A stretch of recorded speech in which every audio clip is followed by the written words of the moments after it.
মস্কোতে তেল শোধনাগারে আবারও হামলা করেছে ইউক্রেন। চলতি সপ্তাহে এ নিয়ে দ্বিতীয় দফায় রাশিয়ায় বড় আকারে ড্রোন হামলা করল কিয়েভ।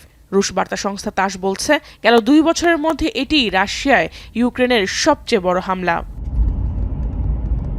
রয়টার্স বলছে, মস্কোর দক্ষিণ পূর্বের কপত্তনা জেলার মস্কো অয়েল রিফাইনারিতে একটি ড্রোন আঘাত হানে। শহরটির মেয়র সার্গেই সেভিয়ানিন বলেন, মস্কোর দিকে আসা 550-র বেশি ড্রোন ভূপাতিত করেছে রুশ বিমান বাহিনী। হামলার জেরে এর মধ্যে মস্কোর বড় কয়েকটি বিমানবন্দরে সাময়িক বন্ধ করা হয়েছে ফ্লাইট চলাচল। এর আগে মঙ্গলবার একই রিফাইনারিতে ড্রোন হামলা করেছিল ইউক্রেন। এর জবাবে কিয়েভের ঐতিহ্যবাহী ধর্মীয় প্রতিষ্ঠানে হামলা চালায় রুশ সেনারা। এদিকে ইউক্রেনের গুরুত্বপূর্ণ শহর দোনেস্ক দখলে আরও এক ধাপ এগিয়েছে রাশিয়া। বুধবার বিষয়টি নিশ্চিত করেছে ক্রেমলিন।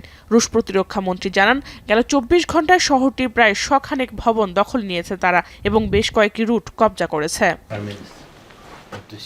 কিয়েভ মস্কোর পাল্টাপাল্টি আক্রমণের মধ্যেই ফ্রান্সে G7 সম্মেলনে কূটনৈতিক উপায়ে যুদ্ধবিরতির চেষ্টা চালিয়ে যাচ্ছেন ইউক্রেনীয় president.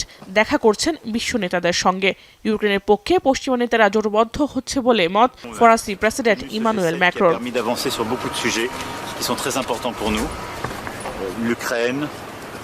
Le commerce international, l'intelligence artificielle, la paix au Proche et Moyen-Orient que nous soutenons depuis des mois. Et donc je pense que G7 সম্মেলনে রুশ ইউক্রেন যুদ্ধ বন্ধে আলোচনার অগ্রগতি না হওয়ায় রাশিয়ার বিরুদ্ধে বড় ধরনের পদক্ষেপের ইঙ্গিত দিলেন মার্কিন প্রেসিডেন্ট ডোনাল্ড ট্রাম্প।